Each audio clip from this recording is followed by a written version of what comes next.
J'ai 15 ans, ça fait même pas un an que je surfe, et je me retrouve un mercredi après-midi devant la porte de l'atelier du fabricant de planches du coin, avec mon petit book de présentation fait maison sous le bras. Ma mère pensait que j'étais fou. Tu ne crois quand même pas qu'il va te sponsoriser. Mais moi, j'avais cette envie de progresser qui me dévorait. Et dans ma tête d'un ado de 15 ans, il me fallait changer de planche régulièrement pour progresser. En fait, non. Ce n'était pas juste l'envie de progresser. C'était quelque chose de plus profond. Cette sensation d'être vivant quand on se met en mouvement. Cette petite étincelle qui s'allume quand on ose franchir cette porte. Et s'il y a une chose que j'ai pu comprendre au fil du temps, oser agir, ça ne rend pas juste capable. Ça rend heureux. Tu sais, depuis tout petit, tu entends que l'audace, c'est dangereux. Qu'il faut réfléchir, calculer, minimiser les risques.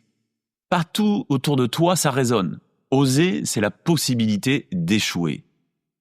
Mais j'ai compris quelque chose d'intéressant. En réalité, c'est exactement l'inverse. Ne pas oser, c'est échouer à coup sûr.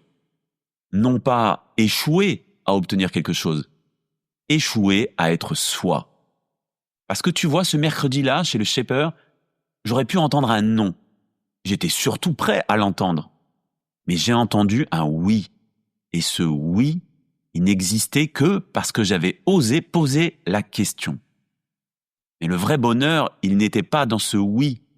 Il était dans le fait d'avoir osé y aller.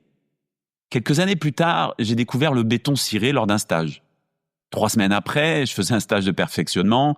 4 semaines après, je montais ma propre entreprise. Sans réseau, sans connaissance du bâtiment, juste avec cette pulsion d'expérimenter. Depuis, l'entreprise a fermé, mauvais recrutement, mauvais timing, peu importe. Mais tu sais quoi ? Cette période reste l'une des plus enrichissantes de ma vie. Parce que j'ai découvert des facettes de moi que je ne soupçonnais même pas. Et c'est là que j'ai compris le vrai paradoxe. Souvent, tu crois qu'oser, c'est chercher le succès. Mais oser, c'est d'abord aller te chercher toi. Puis, pendant presque 10 ans, j'ai arrêté d'oser. Pas d'un coup, mais progressivement. J'ai commencé à calculer, à surréfléchir, à me conformer. Et tu sais ce qui s'est passé ? Je suis devenu malheureux. Pas dramatiquement, pas de façon visible, juste cette espèce de grisaille qui s'installe quand on ne se reconnaît plus. Parce que ne pas oser être soi, c'est la forme la plus sournoise de l'échec. Tu obtiens peut-être ce que tu crois vouloir, mais tu perds ce que tu es vraiment. Finalement, je m'étais éloigné de qui j'étais au fond. Alors comment retrouver cette capacité à oser ? Comment reconnecter avec ce bonheur de l'action ? Premier principe, commence petit, mais commence. Pas besoin de monter une entreprise du jour au lendemain. Juste oser cette conversation, cette proposition, cette idée bizarre qui te trotte dans la tête. Deuxième principe, en clin d'œil à ma mère. Accepte que l'expérimentation, c'est de l'information. Soit tu n'atteins pas ton objectif, mais tu as le bonheur de comprendre ce qu'il te faut ou ce qu'il te manque, soit tu as le bonheur de réussir.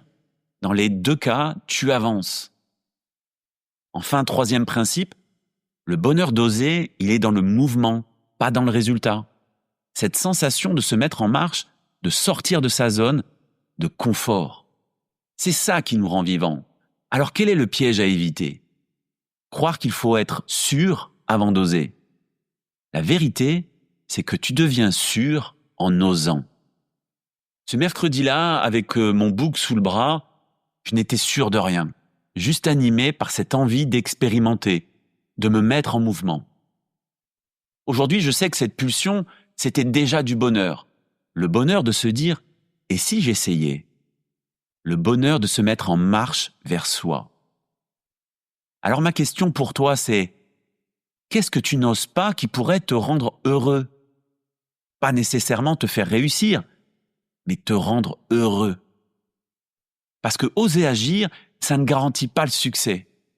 Mais ça garantit une chose, tu restes en vie, tu restes toi. Et ça, c'est déjà un sacré bonheur. Laisse-moi ne serait-ce qu'une petite ligne en commentaire ci-dessous. pour me dire ce que tu en penses ou comment ça résonne en toi. Sinon, à bientôt pour un nouvel éclairage.